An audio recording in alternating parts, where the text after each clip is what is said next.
စေမတယောက်လောက်ဒီ LV 8ကလေးနဲ့ငါရဲ့ဟိုမာစီဒီကားတော့လေးငါရုံငန်းနဲ့တေချာထားရလိုက်အောင် LV 8 U ဆိုင်တော့အဲ့ဒါငါအမေရိကသွားလိုက်ရင်လည်းဝယ်လာတဲ့ဥစ္စာလေးဈေးကြီးတယ်ညီမကငွေမားလွှဲတဲ့ကိစ္စကိုအခုပတ်စံပြန်ထုတ်ချင်တာဟုတ်တယ်နော်အမားတို့ကလေအသင်းအဖွဲ့ဖြစ်နေတဲ့အတွက်ညီမလေးရဲ့ငွေကိုဝင်လာပြီးတာနဲ့ချက်ချင်းပြန်လွှဲပြီးလို့မရဘူးညီမဘက်ကမှားတယ်ဆိုပြီးမဲ့လေဘာကြောင့်လဲဆိုတော့ညီမတို့ကအမားတို့ကအသင်းအဖွဲ့ဖြစ်တဲ့အတွက်အထက်တွေနဲ့အစင်လိုက်ကိုအမားတို့ကအဲ့လိုစစ်တင်ပြပြီးတော့မှသူတို့စီကနေပြန်ကြလာပြီဆိုတော့မှအမားတို့ကဆက်လုပ်ရတာအထက်ကအားလုံးပေါင်းဘယ်နှဆင့်ရှိလဲဆိုတော့အနည်းဆုံးဘုံ9ဆင့်ကနေပြီးတော့ဘုံ9ဆင့်အလွာထက်ကိုနောက်ထပ်lesbian level ဆိုတာတဆင့်ရှိသေးတယ်ပြီးရင်မိခင်ကြီး level ရှိသေးတယ်မိခင်ကြီး level ကတော့ last level ပေါ့အဲ့တော့အဲ့ရနေပြီးတော့တဆင့်ချင်းပြန်ကြလာပြီဆိုရင်တော့မှအမားတို့ကညီမလေးကိုပြောလိုက်တယ်လေရဲစခန်းထောက်ခံစာရက်ကွက်ထောက်ခံစာတကောင်စီရင်မှတ်ပုံနေမူရင်နောက် passport ရှင် passport လာဝကထောက်ခံစာတွေအစုံမော့ကွယ်သလားထောက်ခံစာတွေအကုန်အစုံပါလာတော့မှသာအမားတို့ကတေချာစစ်ပြီးနော်ညီမလေးလွှဲတဲ့အဲ့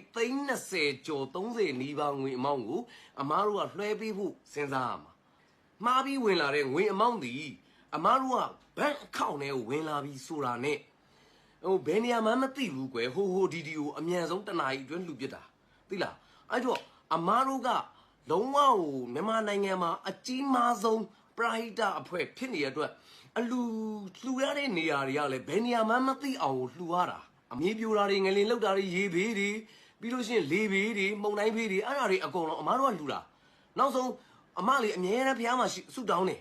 မြန်မာနိုင်ငံမှာမှုန်တိုင်းတွေလေဘေးတွေရေဘေးတွေငလင်ဘေးတွေခဏဖြစ်အမားတို့ကချက်ချင်းလှူမှာအဲ့တော့မှလည်းလှူတဲ့လူတွေရဲ့ကုသိုလ်ရမှာလေအဲ့လိုဖြစ်များဖြစ်လေအများတို့ကများလှူသွားလေပဲညီမလေးပတ်စံကိုမဆုံးရှုံးဘူးစိတ်ချအမားတို့အထက်တင်ပြီးလို့ရှိရင်အထက်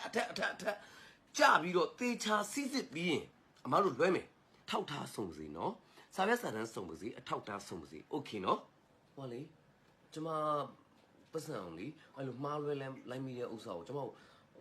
အမြန်ဆုံးလွှဲပြီးပါနော်အမားတို့တောင်းတဲ့စာရွက်စာတမ်းအထောက်ထားရလဲကျမအကုန်လုံးပြည့်စုံပေးပါတယ်ရှင်လေအမြန်လေးလွှဲပြီးပါနော်ကျမအဲ့ပတ်စံကိုလေနှစ်ဖူးကကျွေးချေမတိကြအောင်မနှဲရှာရတာပါကျမအထယ်ဘူးနဲ့မှားလွှဲလိုက်မိတာပါလေကျမလည်းဒီမှာလှူနေကြပါပဲရှင်နော်အမအဲ့ဒါလေးကိုကူညီပေးပါနော်အမရဲ့နော်ကျမမှားလွှဲမိတဲ့ပတ်စံလေးအမစီကပြန်တောင်းတာပါအမရဲ့နော်ကူညီပါနော်